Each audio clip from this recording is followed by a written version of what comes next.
Hello, everybody. Welcome to Fun with Functions. By the end of this lesson, at a minimum, I hope that you will be able to explain how to write recursive functions and define higher order functions. You may also walk out of this being able to comfortably use recursive functions, being able to comfortably use higher order functions, and we'll probably do a bunch of other shit too. But at a minimum, if we can do that, I feel like our time was well spent. So let's talk about this first one. How to write recursive functions. So there's a couple criteria well, first of all, let's define it. What is a recursive function? You can come in if you want, baby. It's up to everybody. Carl told me it's a function that calls itself. Yep, that's it. Okay. Function that calls itself. Easy. Why on earth would we ever write a function that calls itself? Maybe you. Go ahead.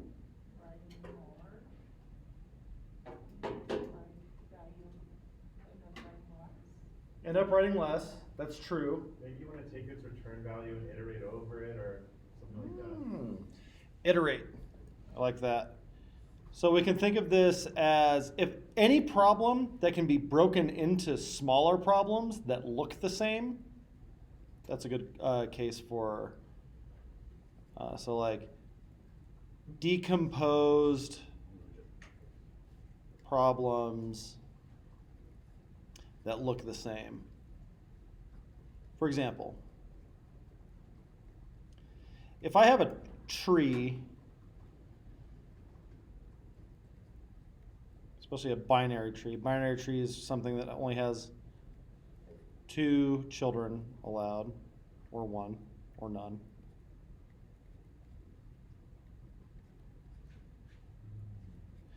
Cool. If I need to find something in this tree, like this is a tree, this is a tree, this is a tree, this is a tree. It's kind of the same shape, no matter what size you look at it at. So if I write something that can walk through a tree, it can also walk through a bunch of sub-trees of it. That's a good use case for recursion. Another reason we might do it is as a replacement for loops. Anything that can be done with a loop can also be done with recursion.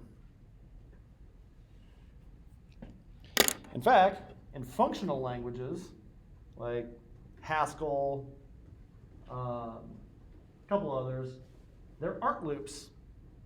We have to use recursion if we want to iterate over something. Because loops, if statements, these kinds of things, these control structures, functional programming doesn't have those ideas. Totally different kind of concept. The idea that like we do stuff in an order, like it might not even have occurred to you that there's a way to do programming that doesn't have that. It's like so natural. We think about if else, we think about loops, we think about all the variables that we're storing something in a variable and things happen in an order. Functional programming throws all that out the window and tries to view these more as like statements of mathematical fact. The idea of like doing something in an order like that doesn't make any sense. But that the thing that we're looking for is equal to, meaning like it's the same as this function that calls itself recursively given this input value or whatever. That makes sense. We're making a statement of mathematical equivalence, but the order of it isn't really part of that.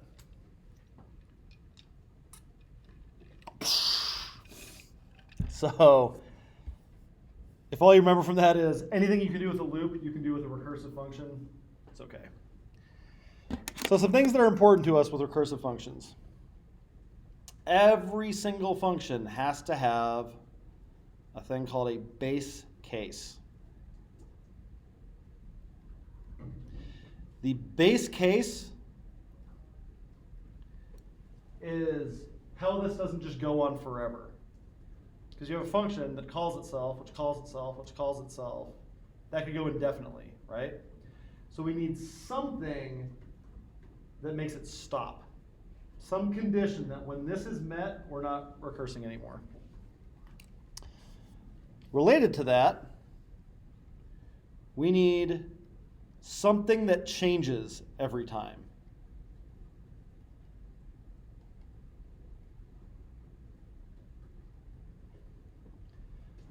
We have to get closer to the base case every time that we call the function.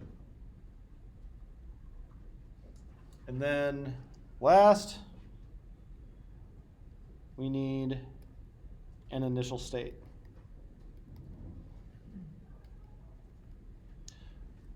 Where are we starting? What's the thing that's changing? When are we done? So let's do factorials. What's a factorial? 5 times 4 times. Okay, and I don't know how to describe it. Yeah. So we take a bunch of integers, or take an integer, and we multiply it by the integer below that. We multiply that by the integer below that, integer below that. 5 times 4 times 3 times 2 times 1. Gets used in probability. So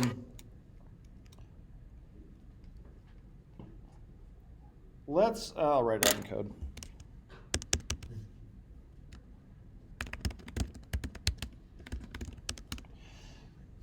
So if I was going to write out that with loops and stuff,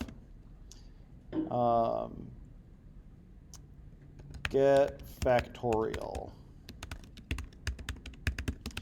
So I take in some number. I want you to think, if this is 5 with a loop, no magic recursion stuff, how do I get that to work?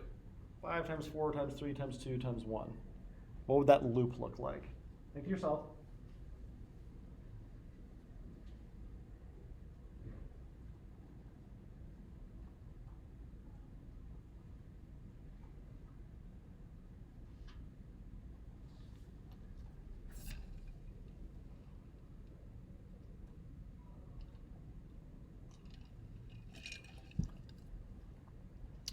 And let's see if we can talk about it a little bit first.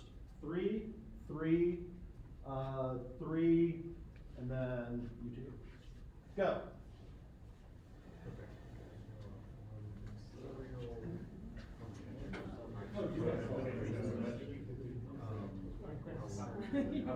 Say no more.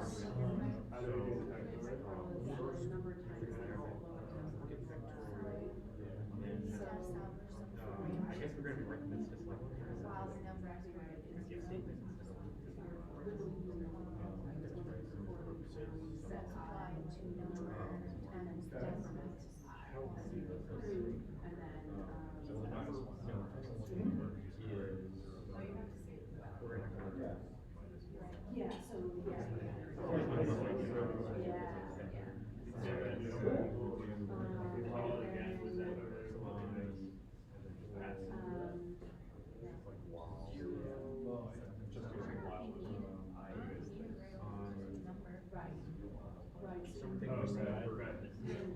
Another 20 seconds.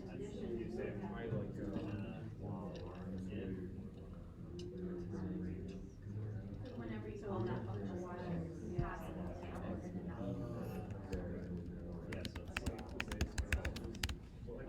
it's got to be the number in this descending iteration. Wow.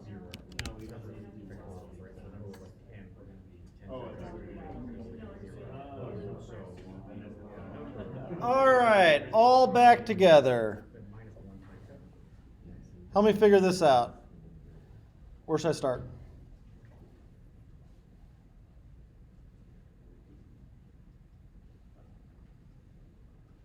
Anywhere.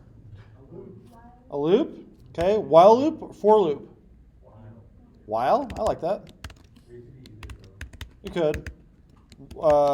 Much like you can solve anything, anything you can do with a loop you can do with the recursive function. Anything you do with the for loop, you can also do with a while loop.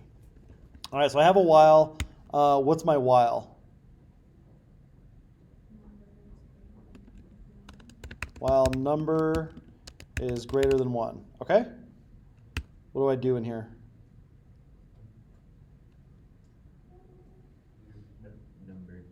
Number. Number minus 1. Better put that last bit in parentheses. Good call. Old PEMDAS, please excuse my dear Aunt Sally. Be in for a world of hurt if we don't do that. We want to return it out of this function, and then we can log that. So I'm doing this operation. What do I do with it? I kind of want to like save that to like, I want to say number equals number times number minus 1, and then the next line do like a number plus plus kind of thing, or minus minus. I think you're like 80% of the way there. Okay. There's probably something else I got to do in here too. Maybe like, let's see, let product. Oops, something that like I'm accumulating this into. Right. So product, maybe plus equals something like that. Okay, and then what? We need to decrease the number every time we do this. Yeah, so So, number, yeah, minus minus. It's actually what. And then what? and then return. Yeah, just return the product. Okay, so if I do console.log get iterative factorial 5 and run this program. Nan! Uh-oh. Oh, I might not be able to plus equals something that isn't already a number. There we go. All right, cool. Well, let's fact check ourselves. 5 times 4 times 3 times 2, 120. Uh-oh. What did I do wrong?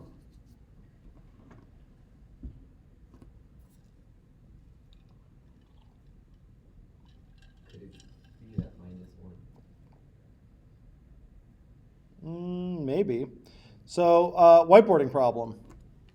We're working through this. How would we figure that out? Well, obviously think about your inputs and outputs. Yeah. Okay. We'd also like swap out these little placeholders we have for what we think they are when we run the program. So we have 5. Let's make it easier. Let's make it 3. 3 times 2 times 1, 6, right? So I've got 3, 0. Is 3 greater than 1? For right now.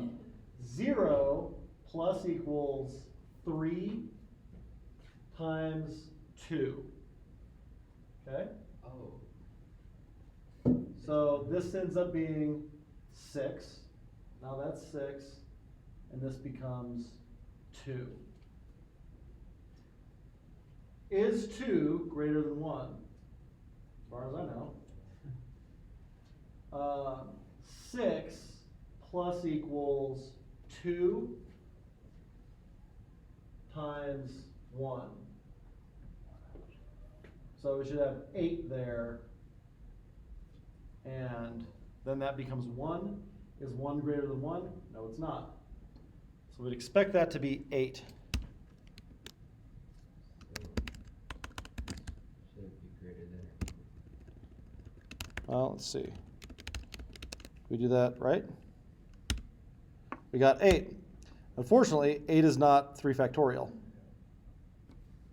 We're not, why we have the plus equals, because it seems like it would be product times equals and then number, because we're decrementing number already, so we don't need the number minus one.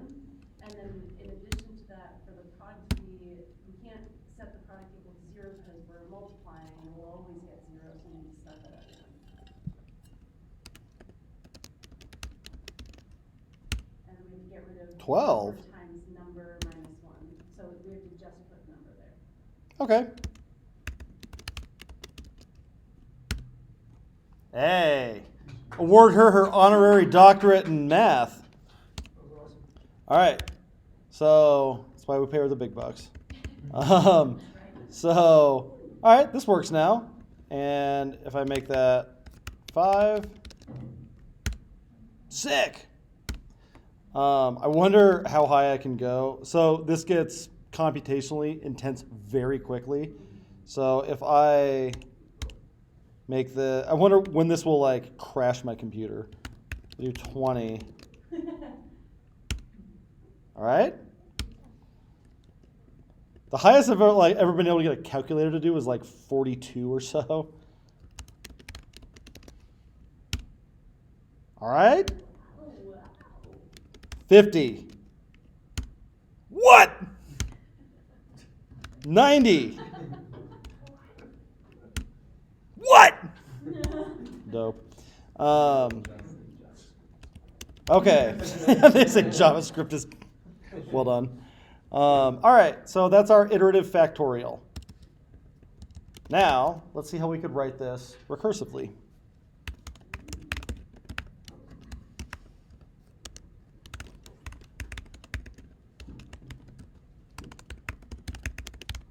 So we're going to use basically the same logic, no loops.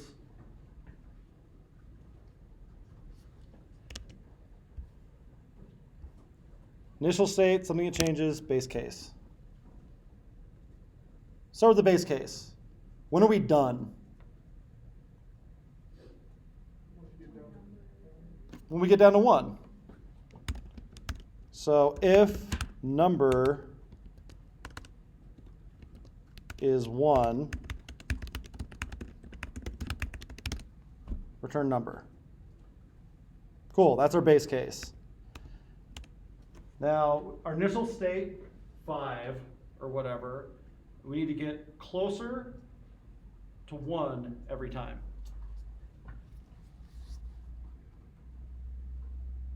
Any guesses?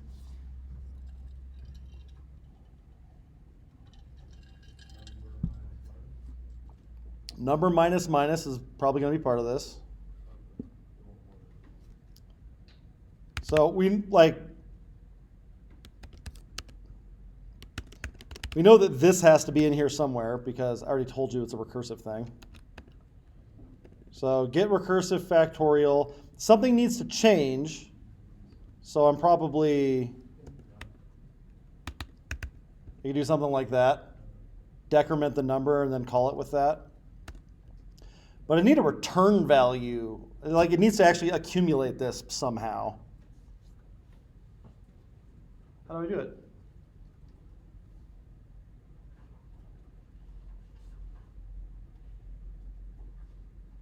How did we do it before? You just, I don't know, return.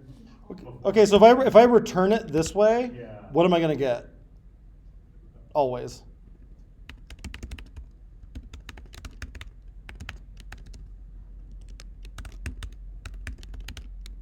I'm always going to get the same thing. What is it? 1. Because it keeps going through it. It does all the calculations, but the only thing that ever actually gets returned is that. Okay, so what do I need to do then? Did you add an else? Or If this happens, this doesn't. Because that return is the end of the function. could you just do like number above that? Just do number times number minus 1 or something like that? Oh, you're in the ballpark. What do I really want to do? Number times the get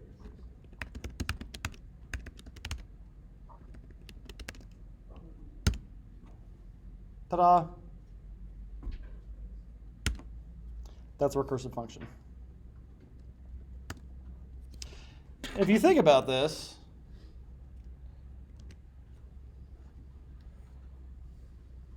this is a way of breaking down the problem into, so 5 factorial is the same as 5 times 4 factorial, which is the same as 5 times 4 times 3 factorial. This is the recursive part of this.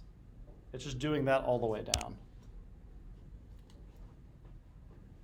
5 times 4 factorial. And then when 4 factorial runs, it's 4 times 3 factorial. Until it gets to 1. And then it, boing, trampolines all the way up. Yep. So what if you tried to do 90 factorial here, as opposed to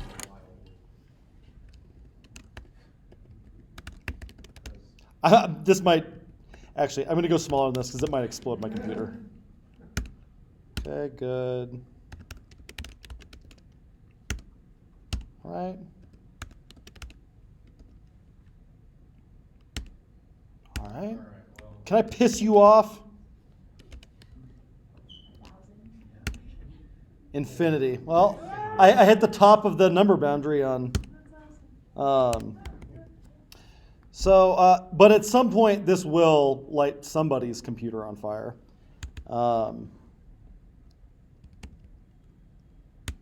But before we talk about that and why you might do this or not do this, more questions about how the recursive function works.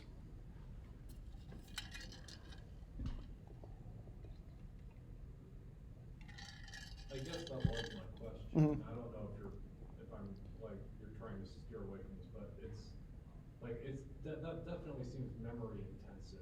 It is. Compared to, so I guess that's. Well, it's actually not. It's processor intensive, and that's the trade-off that we're making here. This is memory intensive. This is processor intensive. Okay. It has to be one or the other, but that's why we would choose one over the other. What do we have more of?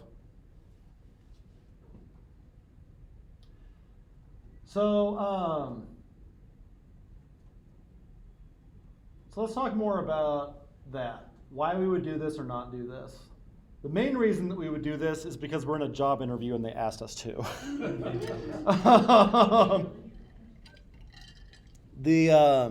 Another reason to do that is that we're in a functional language, and functional languages don't have loops, so we have to do something like this. Another reason to do this is that we're memory constrained. We have all the processing power in the world, not that much memory. Another thing that's kind of neat about basically all functional programming stuff is by a lot of processing power, that might be 4,000 Raspberry Pis or something like that. Problems like this that decompose, you can farm that out to a bunch of little tiny things, and since they're not really using any shared state, I didn't declare any variables or anything in here. So they don't need to share any variables, they don't need to know anything about what the other ones are doing. Each of them just has to get a progressively smaller problem. So if I'm distributing this over a ton of tiny computers, that probably makes a lot more sense to do it this way than this way. So I try to do this with a bunch of tiny computers, all of them need to know what this variable is. How does Haskell establish its base case if they don't have if statements? That's a good question. Who knows?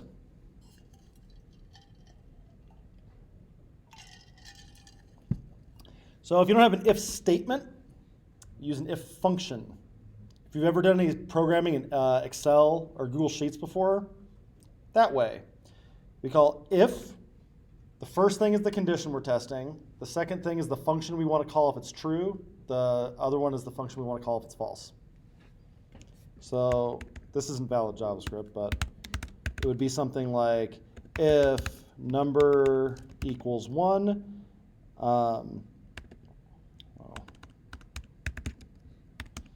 So that's the condition. The thing that we want to have happen if that is true is identity 1, or like identity bind 1 or something like that. And the function that we want to call if it's false is just like that as a lambda.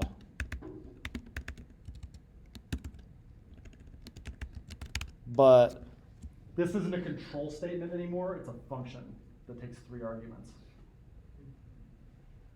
Or yeah, I guess this one would be something like that also.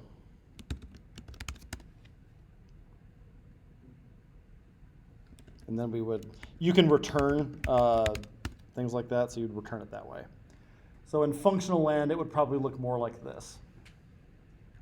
What's Haskell used for? I think it's literally for teaching people functional programming. It's kind of like BASIC used to be for procedural programming.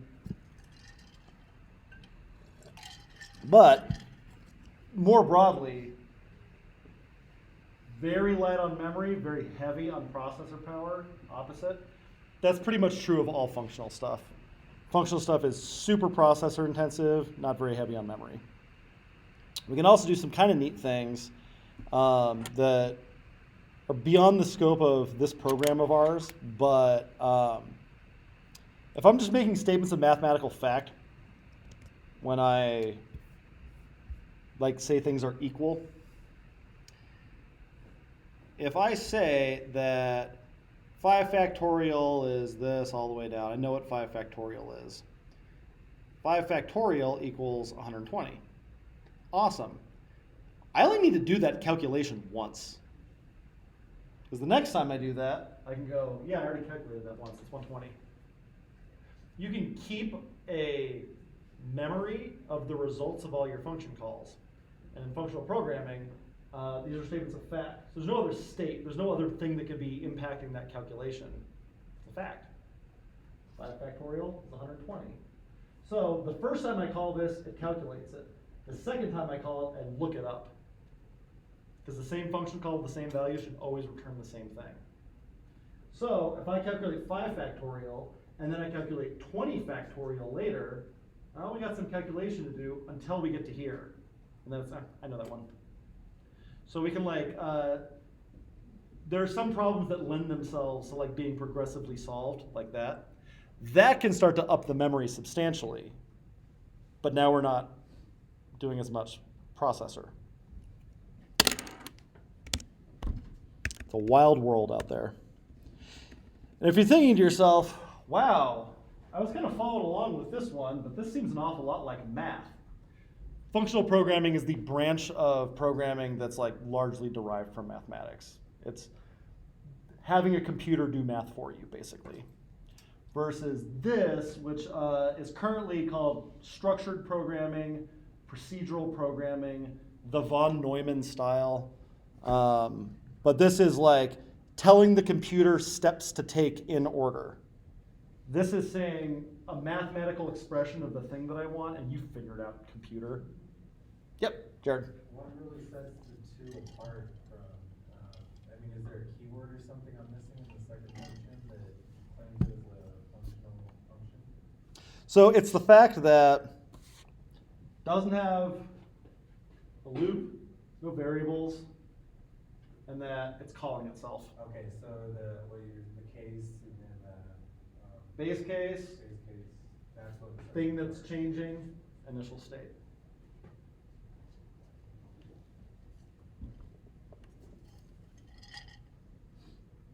What else?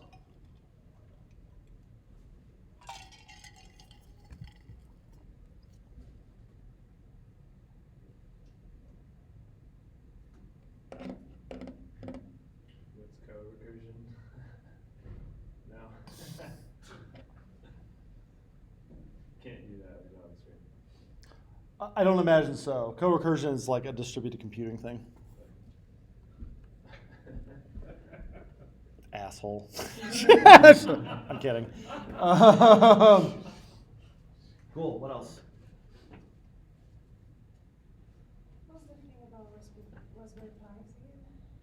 Oh, so something that you can break into progressively smaller problems like this that don't need any kind of shared state for them, those lend themselves very well to distributed computing. So they don't need to be solved by the same computer. So you can have a whole army of computers solving little tiny pieces of the problem and then just combine all the results. Broadly speaking, that is called a map-reduce solution.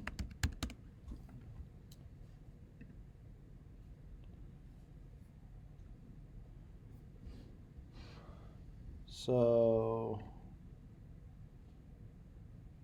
let's see if we can find a better diagram.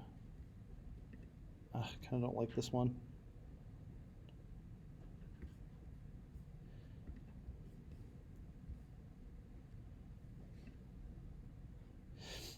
So the idea is that we have this big thing, we split it into smaller problems, and then we mash them all together. Functional stuff lends itself to that very well, like just as kind of a general rule. Neat, what else?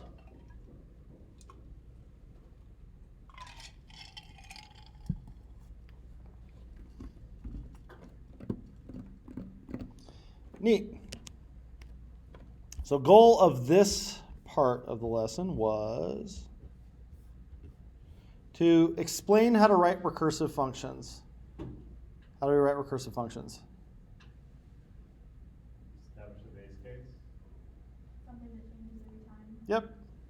Calls itself. Mm-hmm. Calls itself and Initial state. some kind of initial state. Awesome. Write down how to write recursive functions. Let's activate some neurons here. Go.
Neat.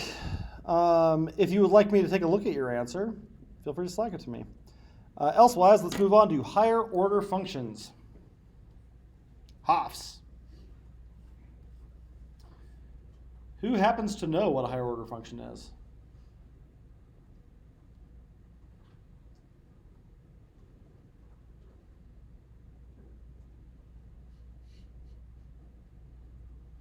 It's a function that takes a function as an argument.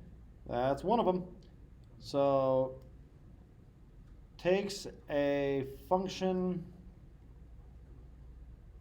as an argument.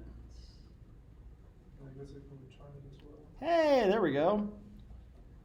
It could also return a function. One more. Almost a trick question.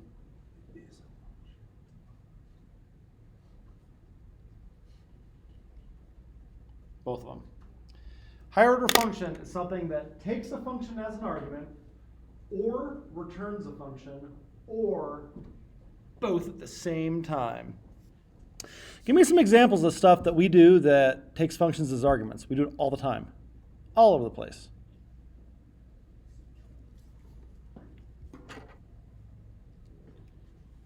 You guys have been doing this since like literally day one.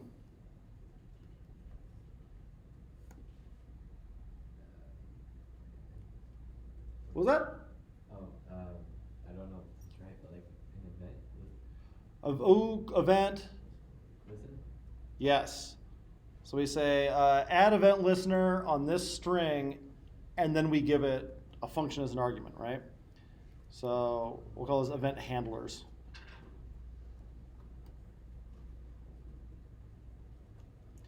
What else do we do that takes functions as arguments? When you define Ruby, like classes in Ruby's, or in Ruby, don't you like, say that class's certain methods is equal to a function? Not really. And Ruby doesn't have higher order functions for what it's worth. They have a very, very, very close concept though. They use blocks instead. That's another hint. What function, helper function, you know? Not necessarily. Could be, but probably not. Jared. Maybe a fetch call? Yes. Because dot then takes in a function. So anything we pass into dot then needs to be a function. Ergo, this is a higher order function. What else? Simple one. You can't swing a dead cat without doing this in programming. I love when people have never heard that expression before, like for the first time, they're like, what the fuck? It's an old-timey expression. Map! Filter! Reduce! Find! All of these things take functions as arguments. Are those recursive? Well, is reduce recursive? Here's the best part of that. We don't need to know. Because the implementation of reduce is hidden from us. We can just use the abstract concept of reduce. Whether it does it iteratively, whether it does it recursively, who gives a shit? It's a computer's problem.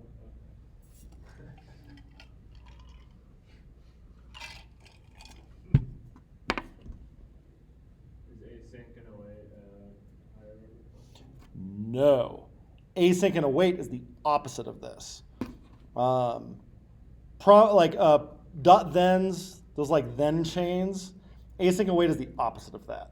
We have this long functional chain or this procedural, like this, then this, then this, then this kind of thing. They accomplish the exact same thing. They work on the same data type. They are opposite solutions to the same problem. And I hate it with my life. I'm not gonna, like, I use async await here and there. I think that then chains are generally better. But one of them's functional, one of them's procedural. Cool. So these are all great examples of things that we use all the time that take functions in as arguments. Can anybody think of where we've done something that returns a function? It's a little bit harder.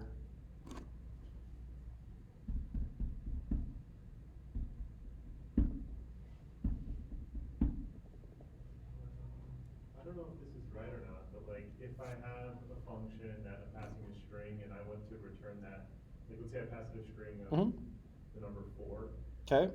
and I want to return number in parentheses and then that string. So I think there I'm returning a function technically, or no? Because the return value of number in parentheses, whatever the string is, will give me like just the integer 4. Right. Is that me returning a function? Nope. If it's a Okay. function, we're getting a new thing that we can call. Yeah. Stephanie, what do you think? A function that returns. I was trying to find something, but I was remembering trying Redux, and I think there is a particular All over the place. Yeah, there are functions that where you end up having to do the call. Yep. The return function. And a lot of those are working through, wait for it, closure, the scariest word you will learn in this program.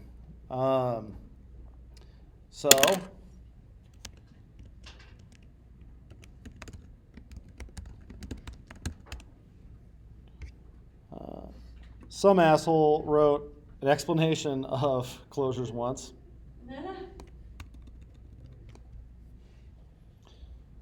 All right, so a shot glass inside of a mug. I drop a cashew into the mug, goes into the shot glass.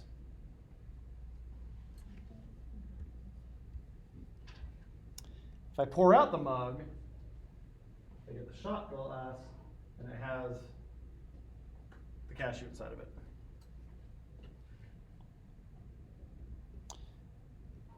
Or almond, sorry. Almond, not a cashew. Whatever.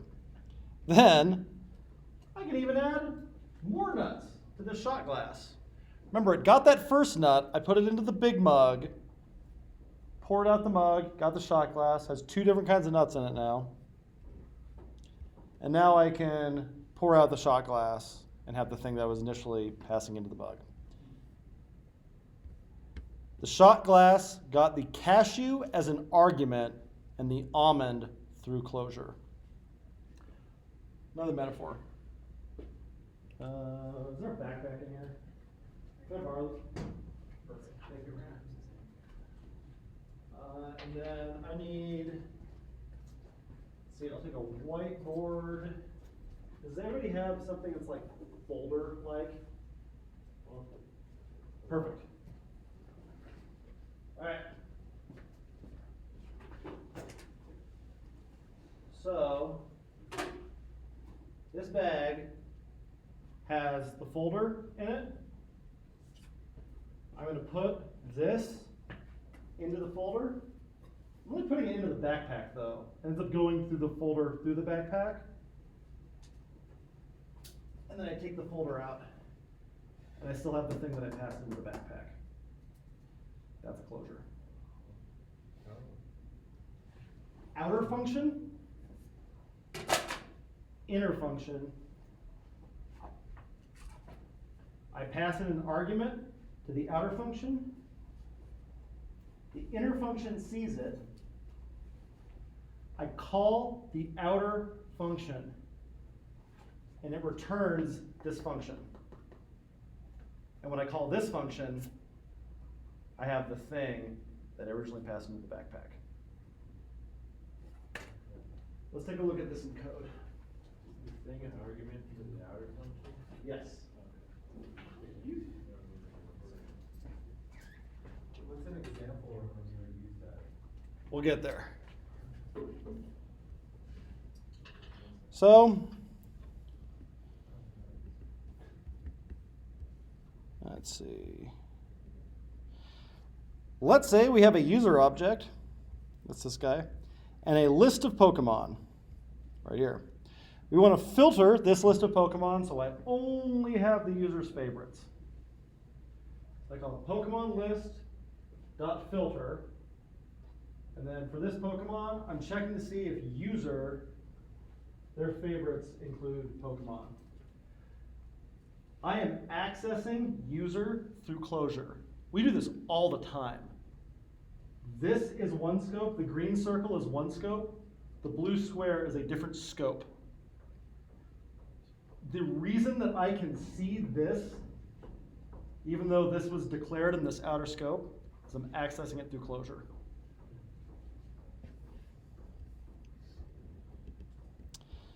So, part of the danger of this is that now user needs to be in the scope for this function to work. Yowza. So what I can do instead, I pass in the user as an argument. I return a function that takes in a single Pokemon and checks whether that user's favorites include it. Then I call this, when I call only favorites, pass in user, only user favorites is this function. I haven't called anything. I just got a function that can now see user. And so then when I pass that into filter, I get the same result. I closed over user by returning this function. That is badass.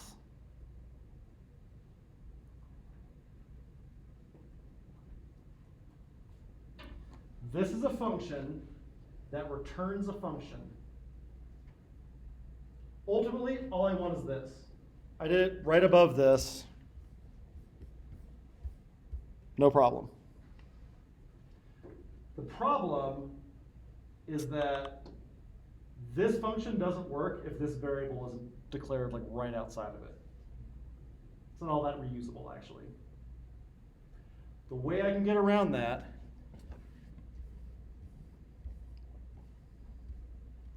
is by passing that user into a function that returns a function.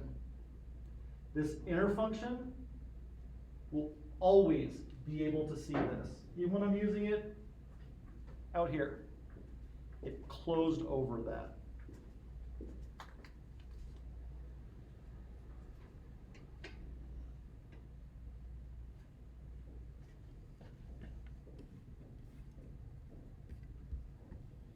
And then if you rewrite that with fat arrow functions, it turns into a one-liner.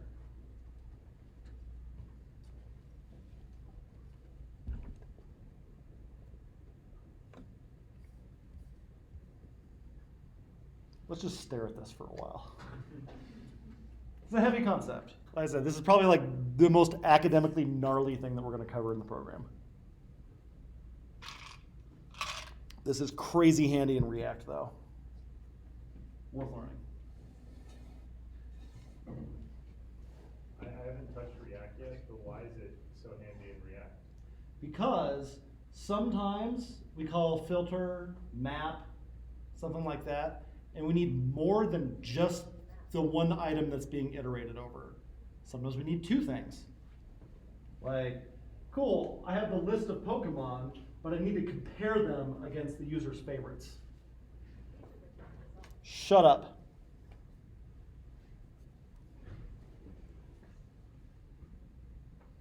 So if in my filter or my map or my reduce or whatever, if I actually need two variables to make the function work, I can wrap it like that. And you do a lot of enumerables in React, so that's where that comes in handy. Ask me some questions. I don't think I'm fully understanding this. Why can't you What? just- Well, we've been talking about it for 10 minutes. How do you not fully understand this weird math concept yet? Why not create a function that just takes in two arguments? Wonderful. Because filter, the definition of filter is this function that it's expecting only takes in one argument. Oof. Can't give it two. Let me rewrite that another way. So if I have 1, 2, 3, and I'm filtering that, so I can do number, whatever, and I can do something here. If inside of this, I also needed, I need to check if this is, I'll do a couple more.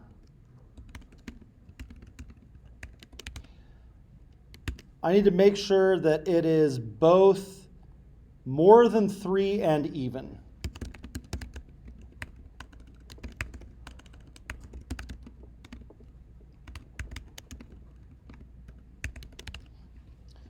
So to do this, I need access to like 2 different things in here.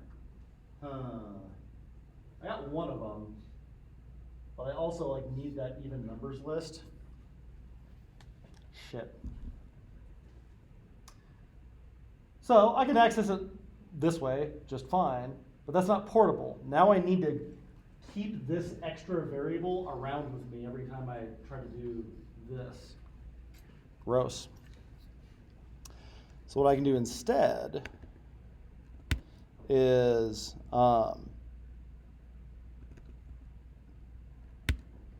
do something like, shoot, what am I going to do?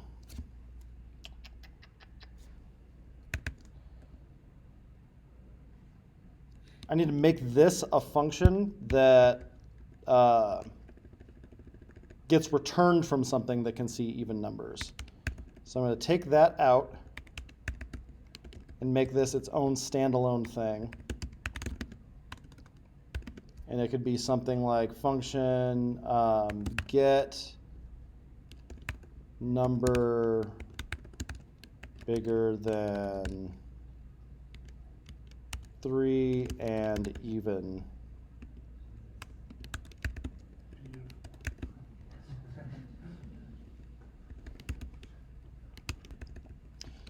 Cool, and it takes in a number, and I want to return number is bigger than 3 and even numbers includes number. Okay, cool. Now I can just pass that into get number bigger than 3 and even. But even better than that, this even numbers is still depending on that to just be in scope. I'd like it even better if I could pass it that explicitly. Check this shit out. So I say, oop, that's a function now. And that is even numbers. So when I call this, this now takes an argument of even numbers and returns a function. This is the function that filter is actually going to run. Wait for it.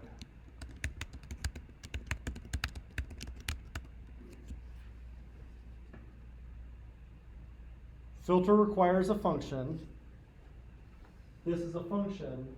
I get it by invoking this outer function, because the thing it returns is the function I actually end up using. I can pass in a variable here. This inner function can see that.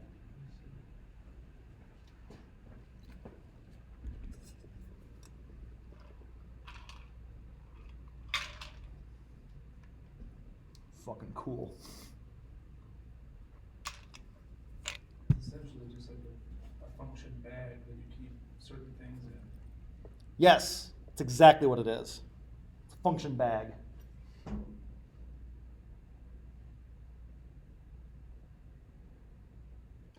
The power of this, returning a function from something, is it's like the first thing we learn about filter and map and all these kinds of things. Don't invoke the function. Do not invoke the function. It needs a function definition, not a function result, unless that function result is also a function. We've just bound this thing to this scope, and now we've made it portable. Powerful.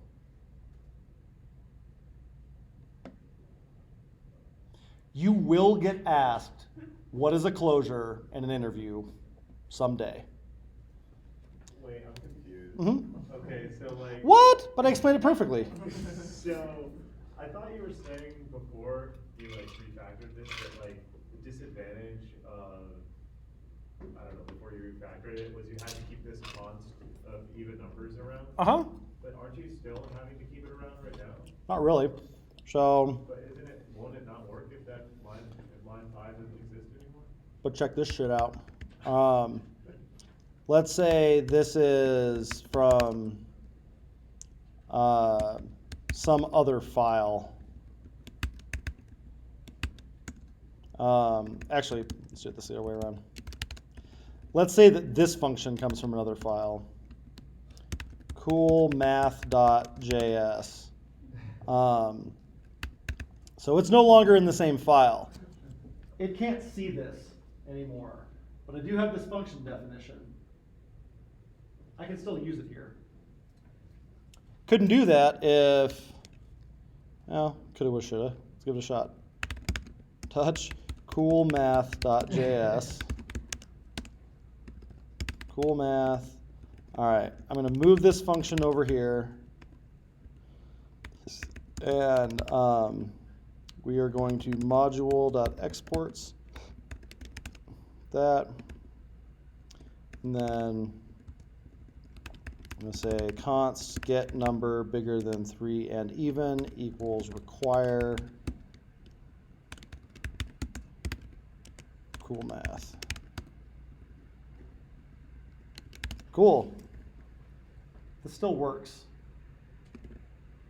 This has no idea where even numbers comes from. All it knows is that something gets passed to this one of these days. But otherwise, I would have to keep this even numbers thing along with the definition of the function. Now I can just pass it in as an argument.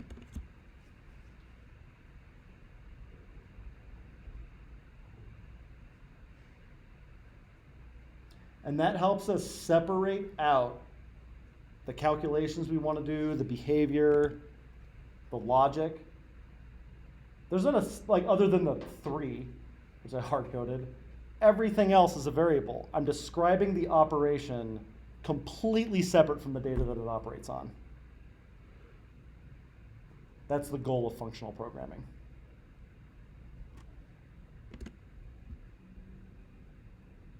More questions?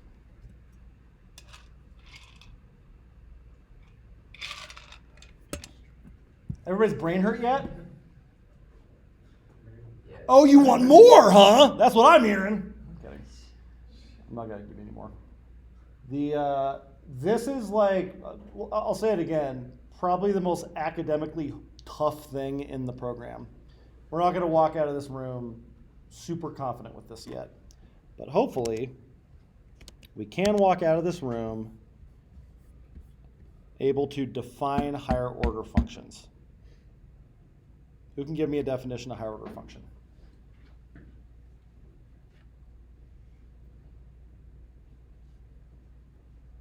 A function that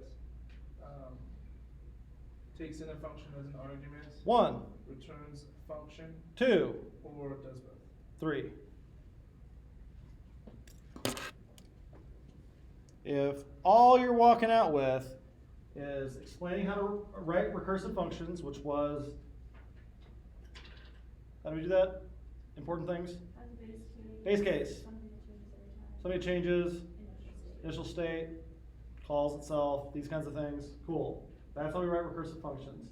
Higher order function takes a function as an argument, returns a function, or both. For gravy, we got our first steps towards why we might take a function as an argument. We talked about why we might return a function. We did some examples with recursion. It's a start. You're going to be working with this for your career. So be patient with yourself. This stuff's really hard to get. But if you want more reading, spend a little bit of time with this closures article. It's on my Medium. And about the article, did you have the idea for it and then go to a bar to take pictures, or did you have it while you were drinking at the bar? I went to the bar, and the coolest thing is that they actually have a mug with my name on it. It's in my basement. No, I was in the bath, and I go, I've got it! I know how I can explain it. And I ran downstairs. I put clothes on first, but yeah, that's my Mellow Mushroom Beer Club mug. And the nuts were what's something small that I have in here to fit in a shot glass? Good enough. Cool. Anything else? I'm impressed to get a Mellow Mushroom Beer Club mug. That's a lot of beer. Oh, and also, related, gloves are off, motherfuckers. Ah! Oh, whoa. Yeah. There you go. I got a case in my truck. Cool. Skip the rest of the Thank you very much. Cheers. Can you combine recursive and Yep.